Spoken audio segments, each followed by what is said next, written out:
Hello guys, do you know you can hear that video in your local language? Everything you need to do is to find the settings gear. It's placed in the bottom right corner if you use web YouTube and upper right corner if you use mobile YouTube. Then check soundtrack and choose your local language. That's it, it's easy. Enjoy!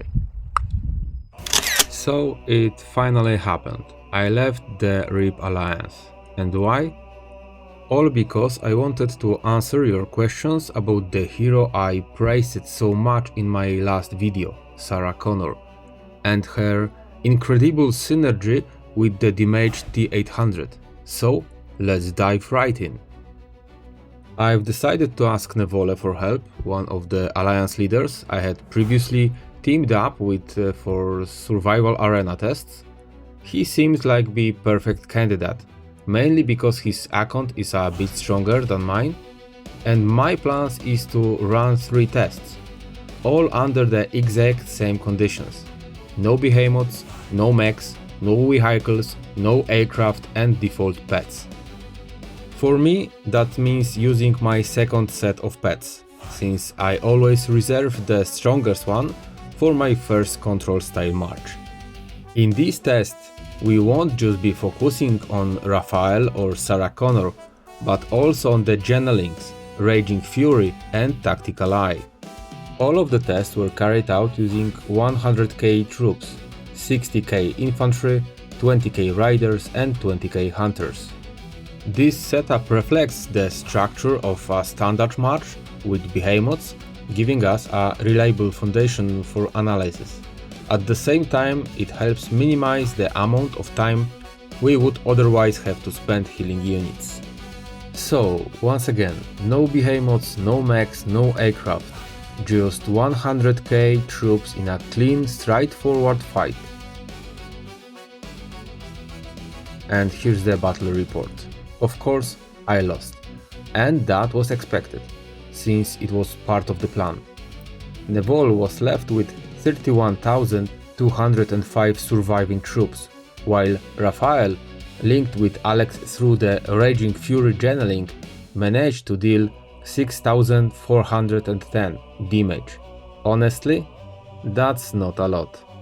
Alright, now let's switch things up. This time we are swapping Raphael for Sarah Connor, but keeping the exact same Genneling Raging Fury.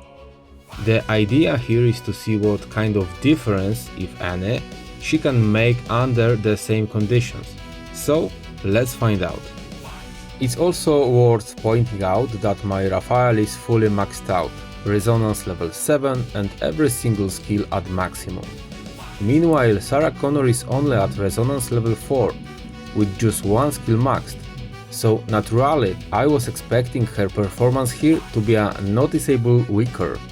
So if you are curious about the results, stick around because even this switch to the theoretically weaker Sarah Connor made a small but very noticeable difference. I actually managed to take down 2,200 more of Nevole's troops, still using the Raging Fury Genneling. So yeah, the synergy between the Mage T-800 and Sarah Connor really does some serious work. But the best part is still ahead of us. Thanks to the mini-event Rewrite the Future, I managed to unlock Tactical Eye, the Genneling that's tailor-made for Sarah Connor. And this is where things start to get really exciting. So, Nevole sent out another test match. Same setup as before, no behemoths, no vehicles, no aircraft. But this time I swapped Sarah Connor's Raging Fury Genneling for Tactical Eye. And now?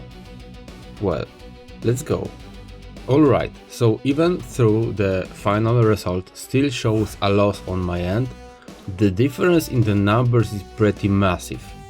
And that's something worth nothing. It really proves just how powerful Tactical Eye is in Sarah Connor's hands. And let's be honest, it's even more dangerous when paired up with a damaged T-800. Just imagine, the synergy between Sarah and the T-800 might be just the perfect combo to turn the tide of the battle. So, if you are planning your next big move, make sure to keep Tactical Eye in your back pocket. It could be a game changer. And that's it for today. Thank you for being with me. Bye!